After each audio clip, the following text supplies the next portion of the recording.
오늘 말씀의 제목은 삼위 하나님의 은혜스러운 보전이란 제목으로 말씀을 나누겠습니다. 우리는 도르트 신조 5번째 교리 성도의 견인에 대해서 배워가고 있습니다. 성도의 견인이라는 이 제목이 우리에게 오해를 불러일으킵니다. 성도 스스로가 자신의 힘과 능력으로 견디며 인내할 수 있을 것 같은 그런 제목이기 때문에 성도 스스로 인내하라고 말씀하시는 것으로 오해하기 쉽습니다. 그래서 도르트 신조 5째 교리 성도의 견인의 첫 시작 1조와 2조에서는 무엇을 말씀했냐면 중생한 사람이라도 자신의 죄에서 자유할 수 없음을 먼저 밝힙니다. 또한 신자가 죄 가운데 살아가는 것은 하나님의 의도하신 바다라는 것을 우리에게 알려줍니다. 그래서 신자로 하여금 죄 가운데서 자신의 실체가 무엇인지를 알게 하시고 자신이 무능하기에 하나님을 더욱더 의존할 수밖에 없도록 하나님께서 만드시는 것이다.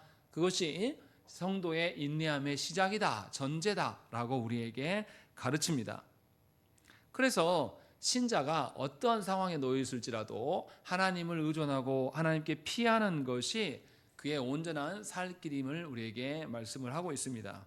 그리고 이제 3조에서는 신자 안에 여전한 문제를 밝혀줍니다. 그래서 오늘 3조의 말씀을 보면 전반부에는 여전히 신자 안에 있는 연약함에 대해서 밝혀주고 후반부에서 우리의 어떠함이 아니라 삼위 하나님의 행하심으로 말미암아서 우리가 끝까지 인내할 수 있음을 말씀을 합니다. 그래서 신자 스스로가 구원받을 자격이 있거나 능력이 있다고 말하지 않습니다. 신자는 홀로는 불가능한 거예요. 혼자서는 연약해서 스스로 설 수 없습니다. 그러함에도 불구하고 삼위 하나님의 그 은혜로운 역사, 즉 성부와 성자와 성령님의 그 각각의 사역이 있기 때문에 그 사역으로 말미암아서 우리는 보존되고 또 인내케 되어지는 것을 도르트 신조 3조에서 요약적으로 고백을 하고 있습니다. 그러면 이제 우리가 먼저 살펴야 될 게 무엇이냐면 신자가 하나님을 의존할 수밖에 없는 이유에 대해서 먼저 밝히고 있는 것을 우리가 보아야 돼요. 우리 한번 읽어보시죠. 셋째 줄까지 읽겠습니다. 시작.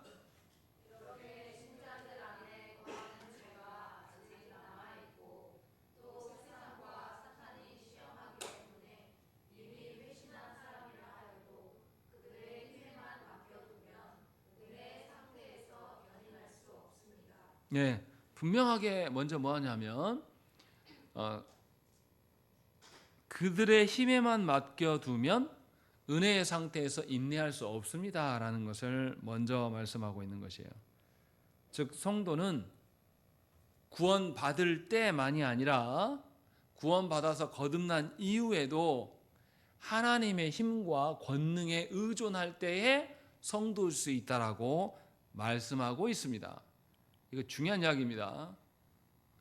성도는 구원받을 때만이 아니라 구원받은 이후의 삶에서도 하나님께 전적으로 의존하지 않고는 스스로 설 수가 없는 자들이에요. 그런데 한국교회 안에서는 큰 오해가 있습니다. 하나님께서 처음 만나준 사건만을 성도들이 기억을 합니다. 그리고 그것을 평생 계속 되뇌이려고 하는 겁니다. 그런데 성도는 처음 구원받아서 알아서 걸음마 걸어가는 그런 자들이 아니에요. 구원받았어도 여전히 스스로 걷지 못하고 그래서 하나님의 힘과 능력 안에 거하지 아니하면 여전히 걸을 수 없는 존재라고 말씀을 하고 있습니다. 왜 그러냐라는 것을 3가지로 이유를 밝혀요. 첫 번째는 신자 안에 여전히 죄의 잔재가 남아있기 때문입니다. 신자는 구원받았음에도 불구하고 어디 쪽으로 기우냐면 죄로 향하게 되어 있습니다. 그래서 신자는 스스로 설 수 없고 하나님의 은혜 가운데 있어야 되는 것이죠. 그리고 두 번째는 세상이 유혹하기 때문입니다. 여기서 말하는 세상이라는 것은 사람들이 만들어 놓은 사람들끼리 통용되는 사람이 세워놓는 공동체 안에 어떤 질서, 문화, 우리가 살아가고 있는 당연한 그 어떤 시스템들, 이것들을 전부를 말하는 것입니다. 세상은 어떻습니까? 세상이 하나님을 의식하면서 이 세상에서 돌아가는 질서를 만들지 않습니다. 그래서 세상은 주일과 휴일의 개념이 없어요. 세상 사람들은 주일도 그냥 휴일입니다. 그래서 달력을 보면 주일도 빨간 날이고 공휴일도 빨간 날이에요. 이들은 다 같은 날입니다. 근데 우리의 입장은 완전 달라요. 공휴일과 주일은 개념 자체가 다른 것이죠. 그런데 우리는 이 세상 속에 살기 때문에 그 시스템을 존중하면서 살아가요. 그래서 믿는 자들 중에도 뭐라고 말하냐면 주일이라고 안 하고 일요일이라고 하는 분이 상당히 많습니다. 이것은 세상의 논리를 인정하겠다는 거죠. 언어라는 것은 그 사람의 정신세계의 반영이에요. 언어는 그 사람의 살아가고 있는 것에 대한 반증인 것입니다. 드러내는 거예요. 그리스도인들이 세상의 논리로 주일을 일요일이라고 말하는 것은 세상의 논리로 본인이 살아가고 있습니다 라고 인정하는 그런 태도인 것이죠. 제가 한 예를 드는 겁니다. 세상의 유혹이 어떠한 것인지. 오전에도 제가 말씀드렸지만 세상은 어떻습니까? 자본주의 시스템 안에서 돈 넣고 돈 먹기가 됩니까? 안 됩니까? 돼요. 합법입니다. 작은 액수로 복권을 사고 작은 액수로 주식을 투자했는데 뻥튀기 돼요. 그런데 성경은 뭐라고 말합니까? 일하지 않으면 먹지도 말라고 이야기한단 말이죠. 세상은 자본주의에서는 뭐냐면 몇 세 때 은퇴가 됩니까? 요즘 MZ들이 원하잖아요. 40대 되기 전에 은퇴하고 싶다. 은퇴하려면 얼마가 필요하다. 10억 말하는 사람도 있고 20억 말하는 사람도 있고 100억 말하는 사람도 있는데 그 전에 그걸 벌고 싶어요. 생각을 해보세요. 성경이 말한 대로 돈을 번다라면 40세까지 100억을 벌 수 있습니까? 없습니까? 없어요. 그런데 자본주의 시스템 안에서는 100억이 벌어집니까? 안 벌어집니까? 벌어지는 소수의 사람이 있습니다. 그리고 그 소수의 사람이 영웅으로 추앙받고 그들의 가르침이 신적 가르침과 같은 개념으로 통용되는 것이 세상의 질서입니다. 그래서 너나 할 거 없이 이 지식을 배워라 라고 해요. 저도 인터넷을 보고 있으면 그렇게 대박친 사람들의 이야기들이 막 나와요. 그리고 그 사람이 마치 뭔가 인생의 어른처럼 스승된 것처럼 자기 경험담을 막 늘어놓고 그것이 비싼 강의로 팔립니다. 이것이 세상의 논리예요. 우리는 그 속에서 살아갑니다. 그래서 세상의 유혹이 상당합니다. 그래서 야고보서 선생은 뭐라고 그러냐면 세상과 버타는 것이 하나님과 원수됨이다 라고 이렇게까지 말씀해요. 세상의 유혹이 별거 아닌 것 같은데 우리는 세상의 유혹에 노출되어 있고 그대로 또 살아가거든요. 그래서 어느샌가 우리가 어떻게 됐습니까? 안식의 개념으로서 주말을 보는 게 아니에요. 주 5일제가 생기면서부터 사람들이 언제부터 뭐가 생겼습니까? 옛날에 언제 불탔어요? 월화수목금토 중에 저 어렸을 때는 언제 불태웠습니까? 불토였어요. 불토 그때는. 생소하시죠? 그때는 불토였어요. 그래서 막 예전에 뭐 있었습니까? 프로그램 중에 토토줄 막 이런 프로그램 있어요. 기억나세요? 네. 근데 지금은 그런 거 없습니다. 뭐가 있습니까? 불금이에요. 금요일부터 완전히 싸지르는 것이죠. 안식의 개념 자체가 없어요. 이상하지 않습니까? 주 6일 근무했을 때면 주일 하루 쉰단 말이에요. 그러면 안식이 힘들 수도 있어요. 근데 하루가 늘었단 말이에요. 그러면 토요일 날 쉬고 안식하면 되잖아요. 근데 이게 지켜집니까? 아니요. 통계적으로 보면 주 5일이 생긴 이후로 교회 출석률이 훨씬 줄어들었습니다. 이게 뭐냐면 세상의 유혹이에요. 제가 무슨 말씀하냐면 세상의 유혹이 우리가 생각보다 훨씬 큰 것이고 성경은 이것을 경고하고 있습니다. 그런데도 교회 안에 어떤 현상이 벌어지냐면 세상에서 통용되는 질서를 교회 안으로 끄집어 들어옵니다. 교회가 장로의 질서에서 없었던 것들을 가져옵니다. 그게 뭐냐면 운영위원회예요. 장로교회 질서 안에 운영위원회라는 게 있습니까? 장로교 안에 당회가 있고 재직회가 있고 공동회가 있습니다. 이것을 성도들이 몰라요. 근데 뭐는 아냐면 운영위원회는 알아요. 운영위원회라는 이 말이 어디서 나온 거냐면 법에서 온 거예요. 법에서. 우리나라 헌법에서. 뭔가 조직체를 만들면 그 조직체에 예를 들어서 우리 교회가 이름을 어떤 지금 이름에서 다른 이름으로 바꾸려면 우리 뭐 해야 되냐면 나라 법에 의해서 신고해야 됩니다. 근데 가서 거기에서 신고할 때 보면 우리 회의에서 이러이러한 절차에 의해서 이렇게 변경하게 되었던 사항들을 회의록을 제출해야 돼요. 그때 회의가 뭐냐면 운영위원입니다. 성경적인 용어가 아닌데 교회가 그걸 가져다 쓰기 시작했어요. 기존에 있는 당회나 재직회나 공동의의 개념을 모르는 사람들이 그것을 교회에서 당연한 것처럼 받아들여서 교회가 이렇게 사용합니다. 이게 세상의 유혹이에요. 이런 게 많이 들어와 있습니다, 교회 안에. 그래서 성도들이 교회를 성경을 통해서 교회를 배워가고 성경을 통해서 교회를 세워가려고 하는 게 아니라 자기 경험에 근거한 세상의 공동체성을 가지고 들어와서 교회라고 말해요. 이게 굉장히 무섭다라는 것이죠. 그래서 성도는 하나님을 떠나서 스스로 설 수 없어요. 교회되지 않는다라고 말씀하는 겁니다. 그리고 세 번째로 여전히 신자가 중생하였음에도 불구하고 여전히 사탄의 시험과 유혹과 방해가 있다는 것입니다. 생각을 해보세요. 사탄은 언제 사람을 제일 처음에 유혹합니까? 유혹했습니까? 하와에게 제일 처음에 유혹했잖아요. 하와가 어떤 상태입니까? 하와를 유혹하기 쉽습니까? 지금 우리를 유혹하기 쉽습니까? 우리를 유혹하기가 훨씬 쉬워요. 아담과 하와 첫 사람 상태는 어땠습니까? 이 사람이 하나님을 알아야 몰라요. 다 아는 사람들이에요. 그리고 아담은 하와는 동식물의 이름을 지을 정도로 지혜가 우리보다 훨씬 뛰어난 존재란 말이에요. 그런데 그런 지혜 있는 자들의 이 사탄의 유혹 앞에 어떻게 합니까? 무너졌어요. 그런데 사탄의 그 유혹이 지금도 있습니까? 없습니까? 지금도 지속되고 있다는 것이죠. 그래서 이것이 가볍게 볼 문제가 아니에요. 사탄의 유혹을 아무것도 없는 것처럼, 사탄의 방해를 아무것도 아닌 것처럼 생각해요. 그런데 베드로 사도는 분명하게 성도들에게 깨어 있어라.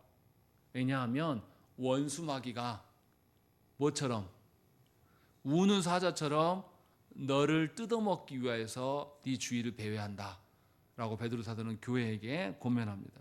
너를 뜯어서 삼키려고 네 주위에서 배회하고 있다 라고 말씀한단 말이에요. 베드로 사도가 얼마나 이 사탄의 유혹과 방해가 얼마나 큰지를 잘 알고 있었던 거죠. 여러분들 사자 실제로 만져보신 적 있습니까? 없어요. 저는 아프리카 가서 표범은 만져본 적이 있어요. 막 죽은 애. 길바닥에 가는데 이렇게 누워 있더라고요. 사람들이 다 차 세우고 막 그 주위에 뺑 눌러 있더라고요. 그래서 죽어 있다고 하는데 정말 살아있는 것 같아요. 그래서 가서 이렇게 만져보고, 너무 신기하잖아요. 만져보고 싶어서 이렇게 가는데 뒤에서 제 형님이 어이! 이렇게 하니까 제가 어떻게 했겠습니까? 깜짝 놀란 거죠. 이게 살아난 줄 알고. 그렇게 죽어있는 표범도 무서워하면서 제가 만졌어요. 정말 부드럽더라고요. 근데 생각해보세요. 사자를 마주한다고 해보세요. 집에서 키우는 사자를 마주한다 해도 여러분 어떻게 했습니까? 아프리카 어디 가면 사자를 사육한대요. 그 사자와 함께 이렇게 걷는 그런 프로그램이 있어요. 그거 한번 하려면 돈 비쌉니다. 굉장히 많은 돈 내고 사자 만지면서 함께 걸어가요. 근데 그 사자도 걸어가면서 무서워요, 안 무서워요? 무섭단 말이에요. 제가 왜 이렇게 구구절절 이야기하냐면 사탄의 유혹과 방해가 이거보다 더 크다라는 거예요. 우리는 아무렇지도 않게 살아간단 말이죠. 사탄이 뭐 우리 건들겠어? 뭐 아무 신경도 쓰지 않는단 말이에요. 마치 사자가 옆에 왔는데, 사탄이 우리 옆에 왔는데 우리는 그 사탄을 고양이나 개 정도 취급하면서 발로 뻥 차면서 아무 신경 쓰지 않고 산단 말이에요. 그런데 분명히 외면에서 뭐라 그러냐면 사탄의 유혹이 극심하여서 너희가 스스로 설 수 없다라고 분명하게 이야기를 한단 말이죠. 사자와 함께 걷는 그 프로그램에 저도 인터넷에서 봤는데, 유튜브에서 봤는데, 유튜버들이 그걸 돈 내고 가서 체험하는데 어떻게 하겠습니까? 사자가 있고 바로 가자마자 사자 옆에 딱 서가지고 사자 만지면서 이렇게 걸어갈 수 있을 것 같습니까? 못 가요. 거기에 조련사들이 사자가 있고 그 옆에 사이에 섭니다. 혹시 물까봐. 그래가지고 살짝 멀리에서 가다가 한참 적응되면 사자가 적응하는 게 아니라 누가 적응하면 사람이 적응되면 이제 간신히 가서 어떻게 합니까? 등 한번 살짝 대보고 막 떨고 이 정도 한단 말이에요. 자기가 비싼 돈 내놓고 그렇게 무섭다고요. 근데 사탄의 유혹과 사탄의 관여함이 이러하다라고 성경은 말씀하고 있는 거죠. 이것보다 더하다라는 거죠. 그렇다면 우리의 삶의 태도가 어떻게 되냐면 우리가 그토록 연약하고 두려워하는 존재라면 우리 어떻게 해야 되겠습니까? 사자 조련사 앞에 갖고 조련사 뒤로 딱 숨잖아요. 무서우니까. 하나님 앞에 하나님의 등 뒤에 서는 것이 정상적이에요. 그게 정상적인 성도라고 말씀하고 있는 겁니다. 그래서 그 다음에 뭐라 그러냐면 그러나 거기서부터 보겠습니다. 그러나 읽겠습니다. 시작.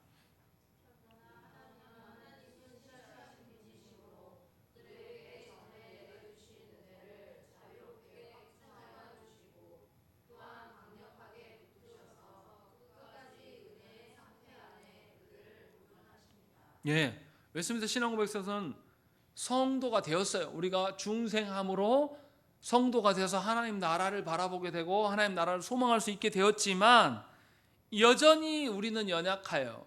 그런데 반전이 있다라는 거죠. 우리는 하나님의 가장 강력한 권능을 누릴 수가 있다라고 말씀해요. 왜냐하면 하나님께서는 언약 백성들과 맺은 그 언약에 신실하시기 때문이다라고 말씀하고 있어요.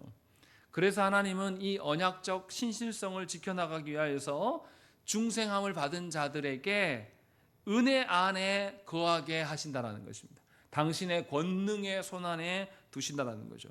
그래서 하나님의 백성들이 하나님의 백성된 성도들이 하나님과 함께 걸을 수 있는 특권을 갖게 된 것이에요. 왜냐하면 하나님께서는 약속하신 대로 우리를 언제까지 지키시는 거예요? 마지막까지 지키신다고 말씀하신다는 것이죠. 이런 거 아니에요. 구원을 잠깐 뭔가 나한테 하자가 있었는데 나이가 다리를 저는 사람이었는데 하나님이 다리를 낫게 해줬어요. 그리고 나서 네 마음대로 살아라 하는 게 구원이 아니란 말이에요. 낫게 한 이후에 또 가다가 사고 나서 다리가 부러질 수 있습니까? 없습니까? 있어요. 근데 하나님은 다시 부러지게 하시겠다고요? 하시지 않겠다고요.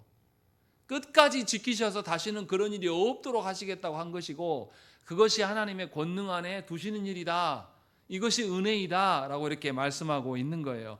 그런데도 성도된 자들이 하나님을 의탁하지 않고 하나님을 의지하지 않는 것은 하나님의 구원을 수용하는 겁니까? 거절하는 겁니까? 거절하는 거라는 거예요. 나 구원 받았으니까 이제 나 다리 다 나섰으니까 나 내 마음대로 살 거야. 당신 관여하지 마세요. 내가 가고 싶은 길로 갈 거야. 이리 가라고 하지 마세요. 왜 강요합니까? 내 마음대로 사는 것이 구원이지. 왜 예수 믿었는데 목사가 나를 힘들게 합니까? 내버려 둬야지. 이게 구원이 아니라는 거예요. 하나님께서 당신의 권능에 두신다라는 것은 구원한 때만이 아니라 구원받은 이후에도 그리고 마지막 종국에까지도 하나님의 약속하신 것을 끝까지 지켜내시겠다는 이게 뭐냐면 언약적 신실성이에요. 마치 부모가 자녀를 낳아놓고 부모가 언제까지 걱정합니까? 부모가 아이를 딱 낳아놓고 야 이제 내가 딱 보니까 정상적으로 손도 10개 손가락도 10개 발가락도 10개 눈도 코도 제자리에 다 붙여서 됐어 이제 네 마음대로 살아 하면서 피덩이를 탁 엉덩이 때리면서 가 이렇게 하는 부모가 어디 있어요?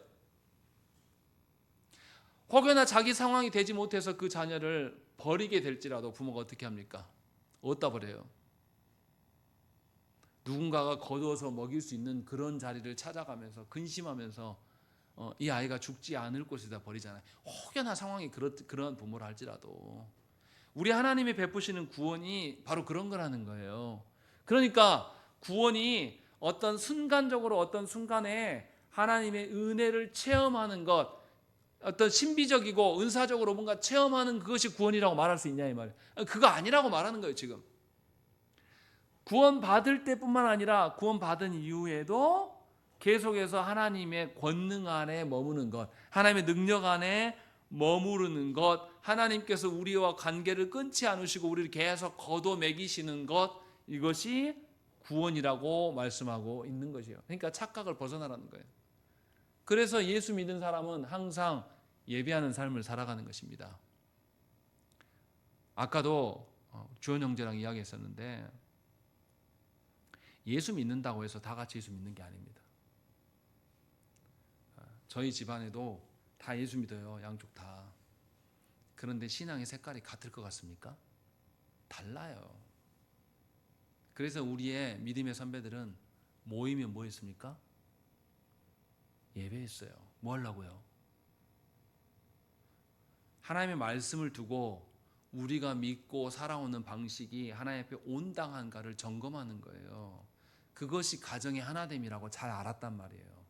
그래서 모이면 먼저 예배부터 드렸습니다. 어떤 사람들은 맨날 우리 집은 모이면 예배만 드린다고, 예배 드릴 때 나 뭐 시킨다고, 귀찮아 죽겠네 하는 분들이 있어요. 신앙을 잘 몰라서 그런 소리 하는 겁니다. 신앙에 먼저 점검하고 같은 신앙 안에 서 있어야지 가정이 하나 될 수가 있어요. 신앙을 전혀 점검하지 않은 채로요 그냥 놔두면 어떻게 됩니까? 우리 주혁 형제가 우리랑 함께 예배하고 있다가 이제 군 복무로 떠나갔잖아요. 어디선가 말씀을 듣고 어디서 신앙생활을 하고 있을 거예요. 근데 그가 어떤 말씀을 듣고 있고 어떤 식으로 하나님 앞에 살아가는지 우리는 점검할 길이 없습니다. 그러면 오랜만에 모이면 뭐부터 해야 돼요? 예배해서 말씀으로 그가 어떻게 살아오고 있는가를 점검하는 겁니다. 그래야지 영적인 한 식구가 되는 거예요. 이게 하나님의 권능 안에 머무는 겁니다. 이거 확인하지 않은 채로 그냥 은사주의 교회 다니고 있는데 아니면 자유주의 교회 다니고 있다가 그런 거에 물들어가지고 왔는데 점검을 안 해요. 어느 날 언제 합니까? 알고 보니까 교회도 안 다니고 있어요. 알고 보니까 불신자 자녀, 처녀를 데려와서 나 결혼할래요. 그때서 이제 아는 거예요. 같은 그리스도 안에 있지 않았구나. 같은 교회 다닌다고 했는데 이단에도 가 있고 막 엉터리로 되는 거예요. 왜냐하면 그 안에 뭘 안 한 겁니까? 가정이. 하나님의 말씀 안에 하나님의 권능 아래 있는지 확인 자체를 안 한 거예요. 구원이 무엇인지를 바르게 한다라면 우리는 뭐부터 해야 됩니까? 하나님의 손 아래 있는지, 하나님께서 베푸시는 권능 아래, 그 언약 아래 우리가 놓여 있는지 점검하는 거예요. 그래서 모여서 예배하는 거예요. 그래서 여러분들 가정 안에서 계속 예배 생활을 하라고 말씀드리는 겁니다. 그게 얼마나 중요한지 몰라요. 그냥 다 교회 다닌다고 해서 교회 다니는 게 아닙니다. 신앙 색깔이 하나님을 바라보는 태도와 하나님의 언약을 바라보는 태도가 천차만별이에요. 언약이란 거 아예 모르고 살아가는 사람들도 두둑하고요. 그냥 자기가 믿는 확신을 믿음이라고 말하는 분들도 많고요. 아니면 기적을 바라는 거예요. 그냥 세상 종교성으로 근거해서 그렇게 살아가면서 나 교회 다녀 라고 하는 분들도 엄청 많다라는 거예요. 지금 외민에서 말씀하고 있는 성도의 견인의 그 의미가 누구에게 달려있다고 말하는 겁니까? 하나님께 속한 것이다라고 말하고 있는 거예요. 성도가 인내할 수 있는 것이 사람 한 사람에게 있다고 말씀하지 않아요.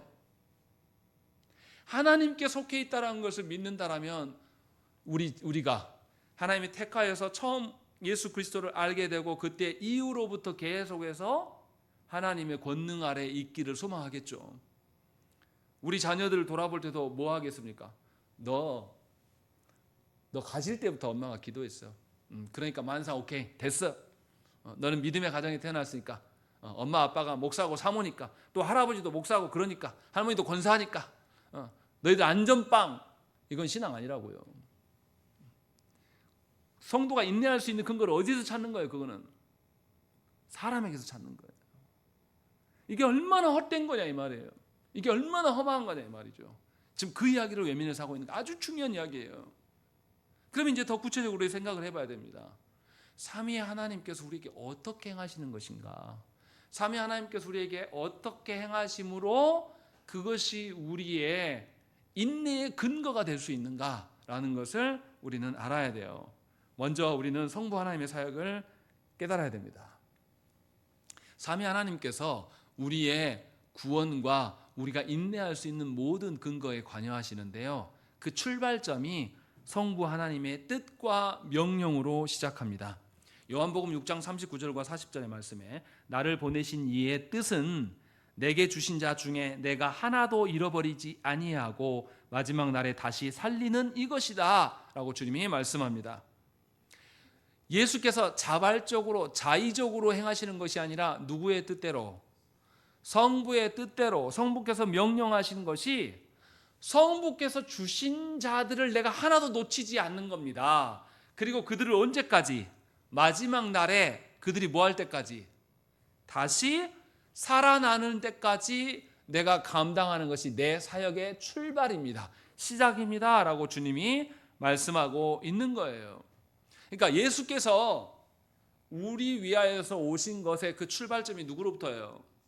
성부로부터 온 것이다. 하나님의 뜻으로부터 시작된 것이고, 예수님이 언제까지 지키겠다고요?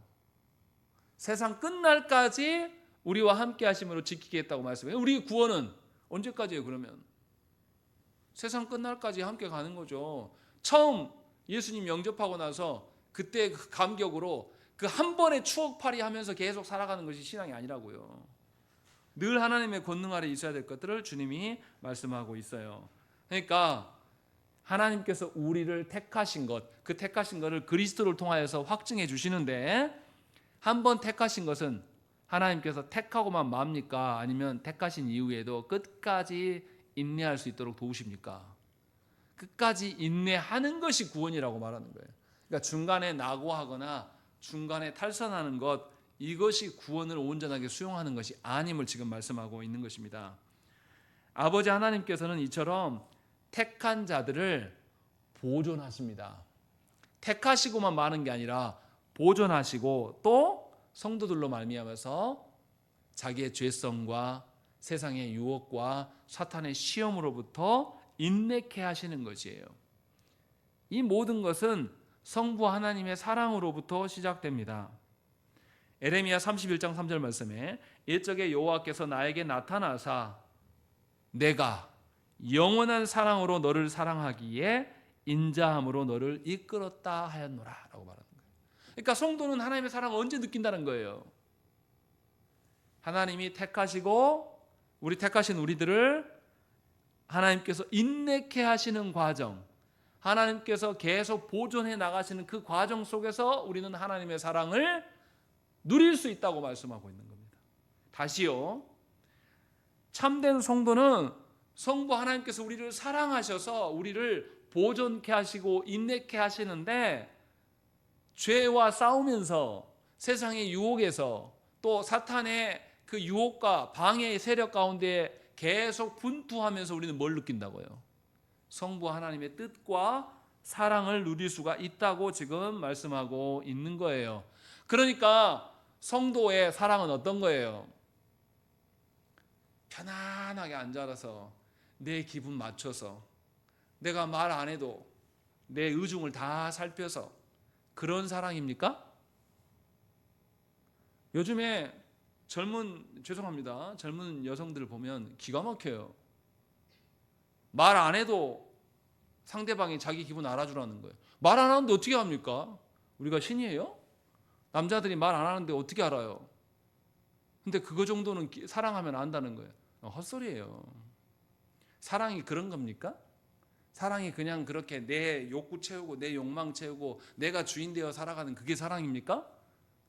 그것은 아주 쓰레기 같은 거예요. 사랑이 아니에요. 근데 그것을 사랑이랍시고 생각하는 젊은 친구들이 굉장히 많습니다. 살아보면 어떻습니까? 사랑은 어떤 거예요? 나를 내어주고 나를 포기하고 내가 계속 희생당해야지만 가정이 온전하게 유지되고 자녀들이 사람 노릇 겨우 해요. 그래서 사랑하려면 반드시 자발적인 희생이 전제되는 것을 다 체득하게 됩니다. 그게 사랑이에요. 그런데 정신이 나가가지고 자기 수준은 요것밖에 안 되는데 누구를 원하냐면 월등한 사람을, 백마탄 왕자를 원하는 그런 정신 나간 젊은이들이 있어요. 사랑을 아무것도 모르는 거예요. 배운 적이 없어요. 성경에서 분명하게 말씀하는 거예요. 우리가 구원의 어떠함을 계속 인내하면서 견디는 그 전투하는 과정 중에서 성부 하나님의 사랑을 느낄 수가 있는 것이고, 내 뜻대로가 아니라 누구의 뜻대로? 아버지의 뜻대로 행해져 가는 것, 아버지의 뜻대로 거기서 인내함으로 말미암아서 하나님의 사랑을 누릴 수 있다고 말씀합니다. 하나님이 왜냐하면 그렇게 우리를 인도하시기 때문에.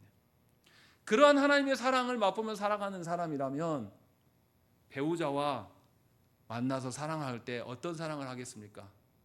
나를 내어주고 서로 맞춰가면서 그런 사랑을 처음부터 시작할 거예요. 그런 사람을 찾아야 돼요. 그런 배우자를 찾아야 된다는 거죠. 신앙이 없는 사람들은 그렇게 찾을 수가 없어요. 조건 봅니다. 상대방 직업이 뭐야? 돈 얼마 벌어? 얼만큼 갖고 있어?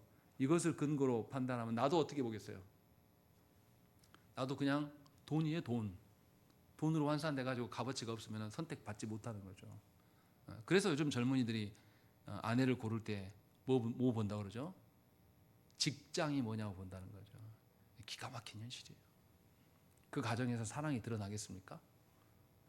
그 가정에서 하나님이 있겠습니까? 그 가정에 삼위 하나님께서 우리를 돌보시는 흔적이 나타나겠습니까? 없다라는 거예요. 분명하게 성경은 우리에게 말씀해요. 성부 하나님으로부터 시작된 사랑이고 그것이 성부 하나님께서 우리를 인내케 하시는 과정 속에서 우리가 사탄과 계속 씨름하는 그 과정 속에서 성부 하나님의 사랑을 누리게 된다라고 말씀하고 있어요. 그리고 성부 하나님은 또 무슨 일을 하시냐면 자신 홀로만 우리를 인도하시는 게 아니라 자신의 택하신 성도들을 누구 손에 맡깁니까? 오늘 본문으로 삼은 말씀에 나와요. 28절 말씀을 읽겠습니다. 요한복음 10장 28절 말씀 시작.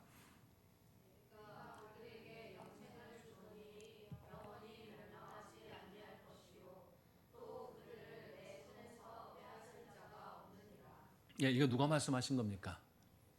예, 예수께서 뭐라고 말씀하시냐면 성부께서 나에게 준 자를 빼앗을 자가 없다라고 말씀하고 있는 거예요.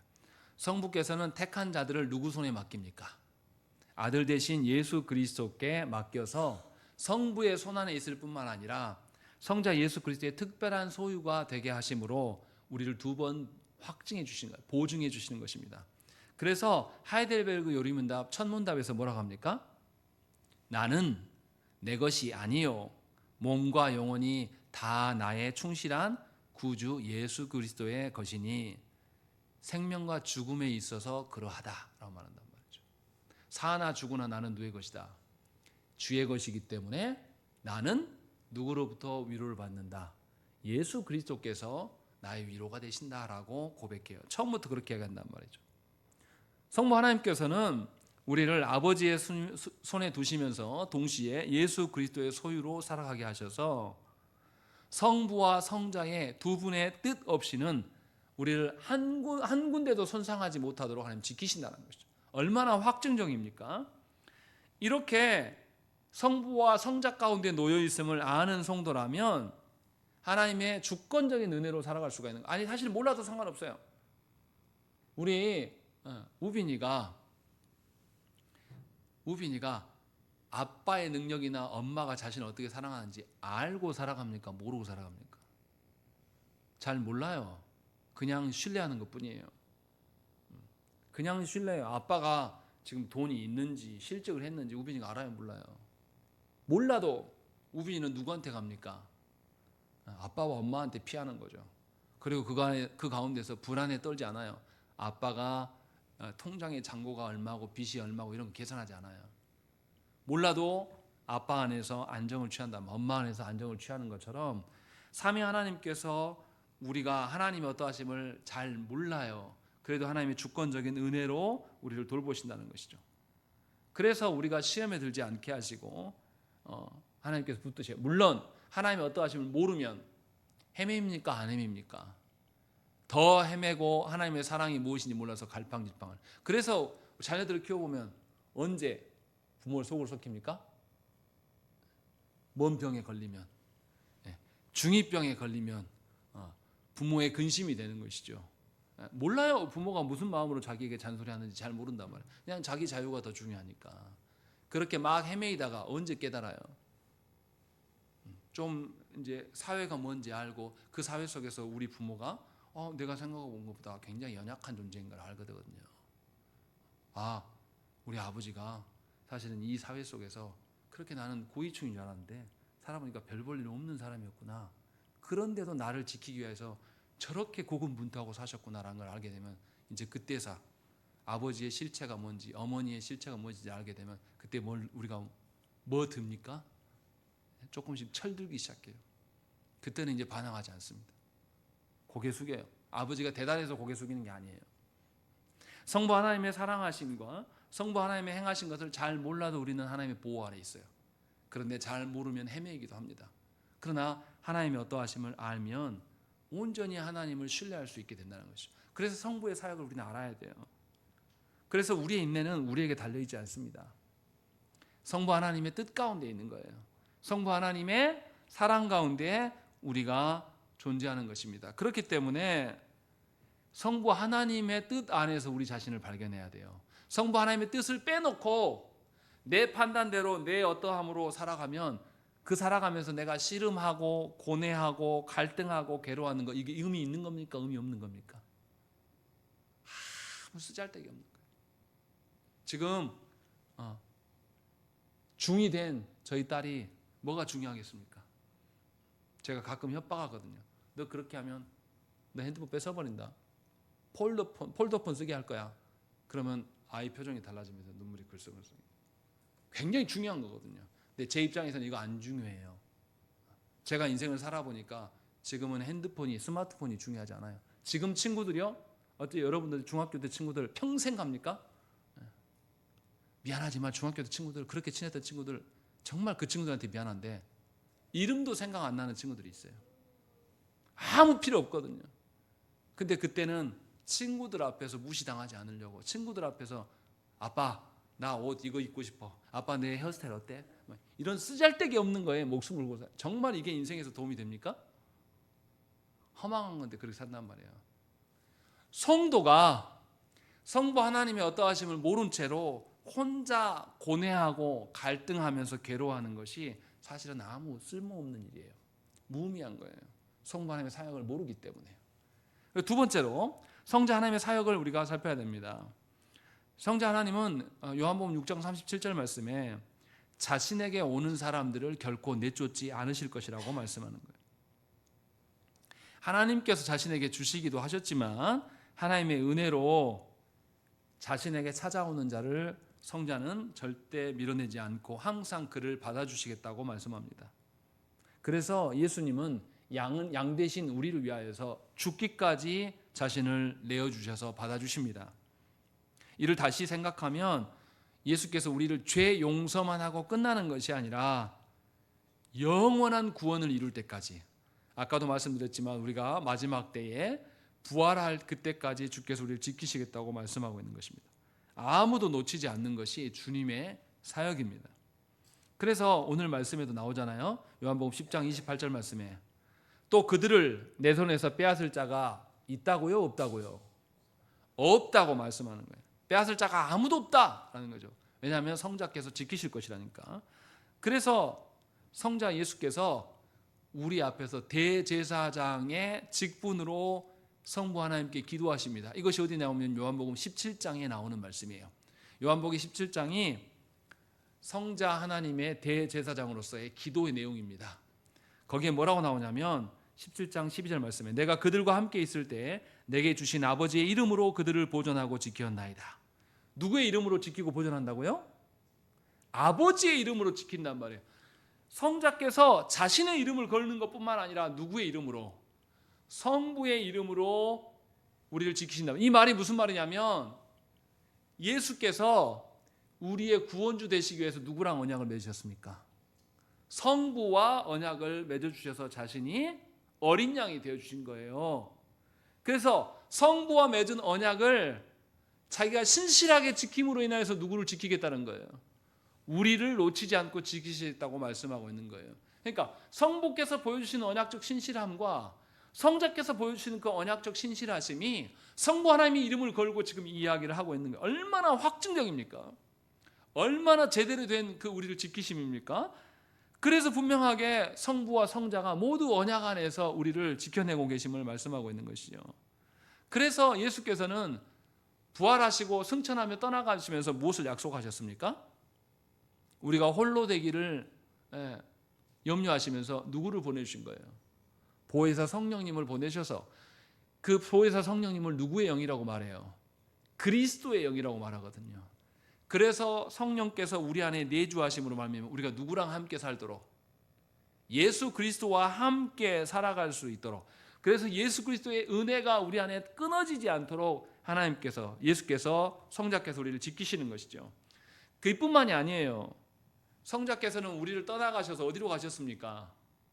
승천하셔서 성부 하나님 우편에 앉으셔서 만천하를 다스리시는 하나님인데 그냥 다스리시는 것이 아니라 거기에서 뭐 하세요? 우리를 위해서 중보하신단 말이에요. 중보하신단 말이 뭐냐면 우리를 위해서 변호하셔요. 누구에게? 성부께 변호하신단 말이에요. 그래서 요한복음 11장 42절 말씀 보시면 항상 내 말을 들으시는 줄을 내가 알았나이다. 그러나 이 말씀하옵는 것은 둘러선 무리를 위함이니 곧 아버지께서 나를 보내신 것을 그들로 믿게 하려 함이니이다 라는 것이죠. 성부께서 누구의 말을 가장 잘 들으신다? 성자 되신 자신의 말을 잘 들으시기에 성자인 자신은 성부께 누구 이야기를 계속한다? 하나님께서 나에게 주신 저 영혼들을 위해서 오늘도 내가 기도한다 라고 말씀하고 있는 거죠. 성자께서 성부의 어떠하심을 너무나 잘 알고 그거에 맡겨서 우리를 계속 성부께 상정하고 있는 거예요. 이것이 중보의 사역이에요. 우리 중에 예수님처럼 중보할 수 있습니까? 우리는 그렇게 할 수 없어요. 우리는 주님이 아니에요. 이렇게 우리를 위하여서 인내할 수 있도록 확증해 주신단 말이죠. 또 예수께서 우리를 하나님의 아들로 만드셔서 우리를 그리스도와 연합되게 살아가신단 말이에요. 예수 그리스도만 하나님의 아들이 아니라 누구도 하나님의 아들로 삼으신 거예요. 우리도 이거 예수 그리스도의 자리로, 그래서 예수 그리스도께서 기업으로 받을 그 하나님 나라를 누구에게도 주겠다고 말씀하는 거예요. 바로 저와 여러분들에게도 그 자리를 주시겠다고 말씀하셔서 인내케 하신다는 거죠. 인내하는 삶을 어떻게 해요? 그 기업으로 주실 하나님 나라를 소망함으로 인내하게 하신다는 것입니다. 그래서 분명하게 그리스도와 연합이 있어요. 그래서 히브리서 기자는 뭐라고 말합니까? 뭐 해라? 히브리서 12장 2절 말씀에 네가 그리스도 안에 붙어 있을 수 있도록 네 힘과 능력으로 딱 들러붙어 있으라 이렇게 말합니까? 아니에요. 믿음의 주여 또 온전하게 하시는 이인 예수를 뭐하자? 바라보자 라고 이야기하는 겁니다. 예수께 들러붙어만 있으면 돼. 다른 거 하려고 하지 마. 예수께 연합되어 있는 상태. 그렇게 우리가 연합될 때에 예수께서 우리를 기뻐하시면서 십자가를 참으시고 그 부끄러움을 개의치 않으셔서 우리를 보좌 우편에 앉혀주신다라고 말씀하면서 예수께서 성자께서 우리를 자신과 연합케 하심으로 우리를 이끄심을 고백하는 거예요. 그러니까 성도가 힘써야 될 일은 뭡니까? 성도가 힘써야 될 건 뭐예요? 다윗처럼 성전 짓는 거? 아니면 다윗처럼 나가서 수많은 나라들을 정복하고 이 땅이 전부 다 기독교 국가 되게 하는 것이 우리가 해야 될 일입니까? 누가 그렇게 하래요? 누가 그 하나님 뜻이라고 말했습니까? 그렇게 하나님의 뜻을 오용하니까 교회가 계속 정권하고 결탁하고 살아가는 거예요. 친일의 일제가 지배할 때부터 교회가 계속 친일하고 공산당이 오니까 이제 반공이 싫어요 하면서 난리를 치고 성경으로 하나님께 붙어있는 적이 없단 말이에요. 교회가 계속 기득권 되고 싶은 거예요. 교회가 그래서 정치권과 매일 결탁에 있는 겁니다. 아직까지도 그러고 있는 겁니다. 성경을 오독해서 하나님의 뜻이 마치 이 땅 안에 기독교 국가 만드는 것이 하나님의 뜻인 것처럼. 그래서 지금 뭐예요? 타락한 종교꾼들이 하나님의 이름을 들고서 이 나라가 기독교 국가 돼야 된다 하면서 윤석열을 다시 복권시켜야 한다고 이야기한단 말이에요. 윤석열이 그리스도인입니까? 윤석열이 하나님 보낸 사람이에요? 이렇게 하나님의 뜻을 오용할 때에 하나님께 붙어 있지 않아요. 이 세상에 주권자 노릇하고 싶은 거잖아요. 사실 그래서 그렇게 하고 있는 거지 않습니까? 우리가 인내할 수 있다는 것은 삼위 하나님의 사역 앞에 순종하여서 삼위 하나님의 권능 안에 들어가는 거예요. 우리가 주인 노릇하는 게 아니라 누가 주인 되게 하시는, 하나님께서 주인 되심을 인정하는 것이 우리가 해야 될 일이라니까요. 성자의 사역이 이렇다는 것이죠. 그리고 성령의 사역으로 살펴볼 때 우리로 하여금 그리스도와 연합되게 하시는 일을 성령께서 우리에게 적용하십니다. 에베소서 4장 30절 말씀에 하나님의 성령을 근심하게 하지 말라. 그 안에서 너희가 구원의 날까지 인치심을 받았느니라.